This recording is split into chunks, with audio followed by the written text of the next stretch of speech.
I'm John, I'm 59 years old, and I'm a four-chord strummer. I started learning guitar at age 54, 5.5 years ago when I was 54, and that was after playing drums for about 40 years.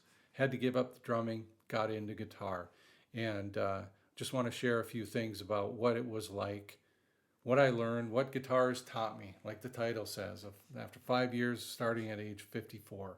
So the first thing I want to talk to you about is your attitude, okay? I'm guessing that you're excited about it if you haven't started already, and you know kind of what the commitment is, what it takes to do this. Here's what I can tell you about the experience that I've had so far over the last 5.5 years. And the first thing is, well, my attitude, I was excited about it, so practicing, not a problem. I think 20 to 30 minutes a day is great. If you can do that, that's what my plan was. Some people will say 15 minutes is enough. And maybe it is, but that's fine. I mean, if I look at that like, well, then you're thinking, well, I gotta practice, so I'll just put in the 15 minutes. Well, that ain't gonna last. I mean, no. Do you know what I mean? Well, I'm gonna put my 15 minutes in. Okay, got that in. All right, done with that. Like it's a chore. It's not a chore. It should be fun. Why do you want to play? That's another thing. I wanted to play because I like the guitar. Figured if all I need to do is learn a few chords. Like I said, I'm a four-chord strummer. I can do some finger picking, but not that great. And with what I know, I can actually make my own music if I want to. You know what I mean? So it's fun. It's fun, and it's challenging, and all kinds. So that's kind of why I'm doing it. My attitude towards it. So I'm guessing that is your attitude towards it, and I think that's the most important thing. You know, they say attitude is everything. Pretty much is. So there's going to be some days where it's going to feel like it's a chore, and on those days, what I would say is just tell yourself, I'm going to pick it up for 5 minutes. So you grab it, sit down, pick it up, 5 minutes, and 5 minutes turns into 10 minutes. 10 minutes, it might turn into a 30-minute productive practice session. That's happened to me. Happens to me all the time, because there are times where I was like, even though I like it and I like playing, it's, I better practice my guitar, if I want to keep at it and keep my skills up, keep my chops up, whatever they are. Second thing, though, that I learned, and I kind of knew this, and I couldn't wait for it to happen, but what you already know transfers to guitar. And what I mean by that is my drumming skills, as far as rhythm and timing and feel and groove, those things transferred over to guitar once I learned the chords and was able to change chords. Then the rhythm part just kind of was naturally there. I still am not really great at strumming. I kind of hit them hard, but I'm trying to lighten up on that. 5.5 years of 20 to 30 minutes a day. That's it. So, but what's your background? Did you play guitar at a younger age? Well, that'll show up when you start learning again. That'll come back. Were you in a choir? You know melody. You know harmony. Do you know how to dance? You got rhythm. Can you tap your hands to the beat of a song? Can you feel it? You can feel it. And eventually, once you start learning those chord shapes, it'll come together. Trust me, it'll come together eventually. And you'll understand, which before I get to the next, this almost leads into something else, but leads into like lessons. But before I get to that, I want to talk about what 5 years taught me. Another thing is buying. I think that it's important to have a nice guitar, to start with a nice guitar, and why not? I kind of figure like you've earned it, I'm guessing at your age, if you're 50 or older, you probably have little to no very small financial obligations. You probably are debt free, and you've got cash for a hobby, right? So get yourself a nice guitar. You don't have to spend thousands on it. No, this is a nice sounding guitar. I love it. Look at it. Ooh, nice. $699, and it's a Martin. I mean, it's not a real Martin. I mean, it was made in Mexico. The real ones are made in Nazareth, Pennsylvania.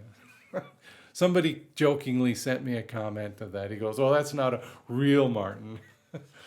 Anyway, but don't do what I did. Okay, I started out with a free guitar. Somebody gave me a guitar, and then after that, I didn't spend very much time, if any, testing out guitars. I just went and spent money on the name brand, right? Started out with a Taylor GS Mini, which, yeah, that was under $1,000. I should have stuck with that. Nice guitar, small, felt good. I liked it. But I'm glad I went to the Martin. I really like these. But then I bought another Taylor guitar for $2,600. Oof. Ended up selling them. Mistake. I should have went to the guitar store and tried them out and tried out some Martins. I probably would have ended up with a Martin at that time and been fine. Who knows? I don't know. But if you can do that, and then make sure you get yourself a nice strap. If you're just starting out, here's your guitar kit. You got your nice guitar. You got a capo. This is look at this groovy capo. Kaiser.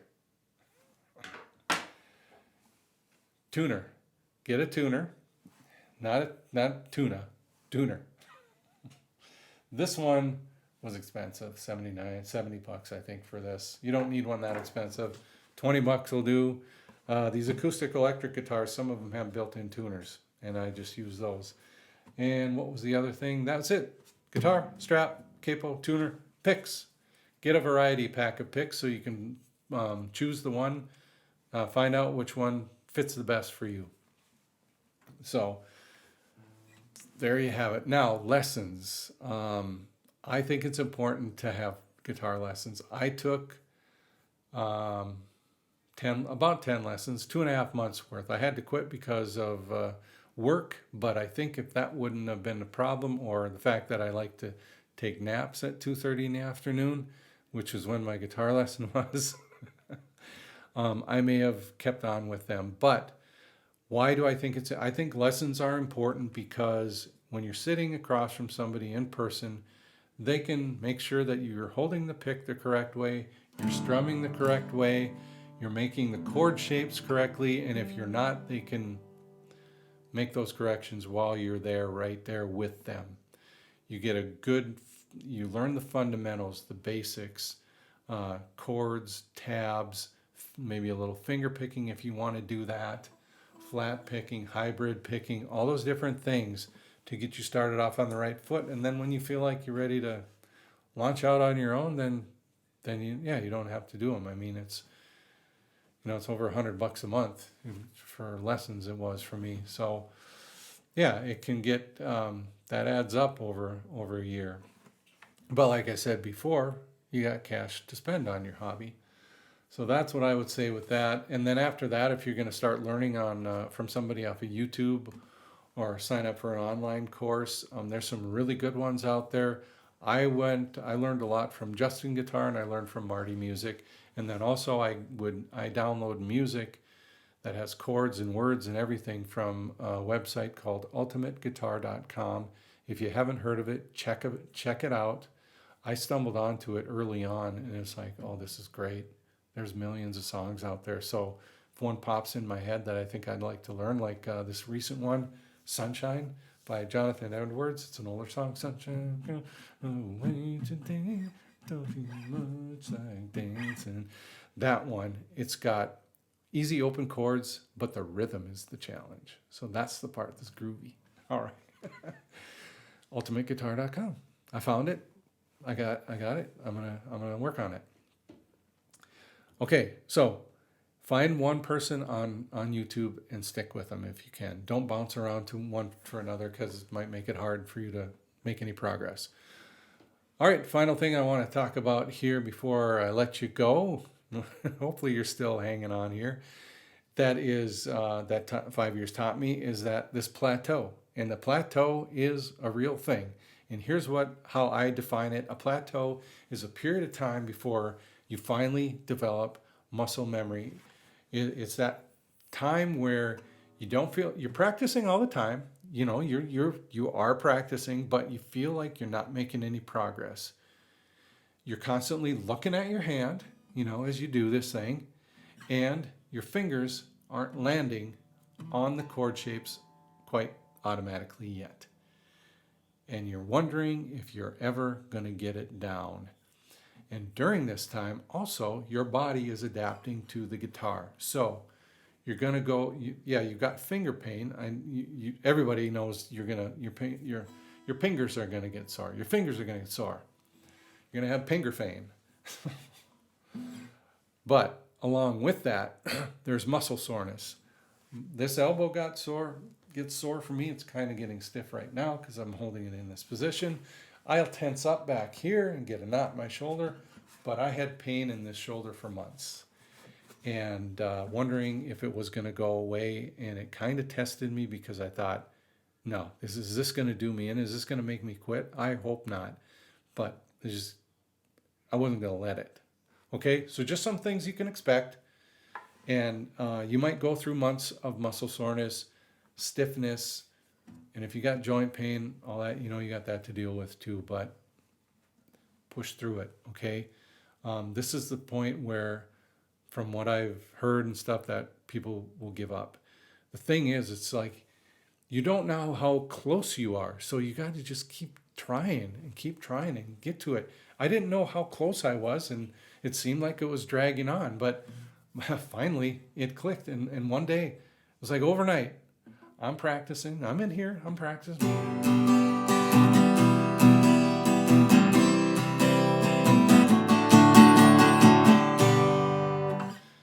And I wasn't looking at my hand, and I was making the chord changes, clean chords, not looking at it. The muscle memory was there. Coolest thing. That was so what I'm telling you is, when you hit that plateau and you feel like nothing's happening, and you feel like you're not improving, that's when you have to dig your heels in and keep at it. Don't stop. And that muscle soreness, it'll go away or it'll subside. And if it doesn't, big deal. I don't know about you, but there are things, my body is changing. I'm getting older. There's things I just put up with. I manage it. I manage the sore back. I manage the sore shoulder. This shoulder is sore all the time, but I do stuff at the gym and keep re-injuring it or pulling a muscle, whatever, big dummy. That's life, right? You know that. All right. That's it. I just wanted to talk about those five things. What you might expect as you get started with learning guitar at an older age from a guy who's been there, done that, been through it, right? Hopefully this helps. Let's go through them. Here, we talked about your attitude. What's your attitude? What you already know transfers. There's something in your past. It'll come, you'll get it. And if you don't, you'll get it anyway, because it's not difficult. Getting a decent guitar, yes. Get a decent guitar, but you don't have to spend a ton of money. And learn the fundamentals one-on-one with somebody, a teacher, a friend, somebody that knows how to play guitar that you can get with one-on-one to show you these things. I think that's very important. And then also talking about that plateau that you're going to hit, and it's just going to seem like nothing's happening. Then all of a sudden it does. Work through it. You can do it. All right. Let me know in the comments if this made sense to you. If you enjoyed it as much as I did, this was a lot of fun. All right. But I think the most thing, attitude. Attitude is everything. I think that's the most important. If your attitude is excitement right off the bat, I'm like, no worries. You'll get it. You'll be playing. All right. I'm John. I'm 59 years old. I'm a 4-chord strummer saying, if I can do it, you can do it too. So that's it. Thanks for watching. See ya.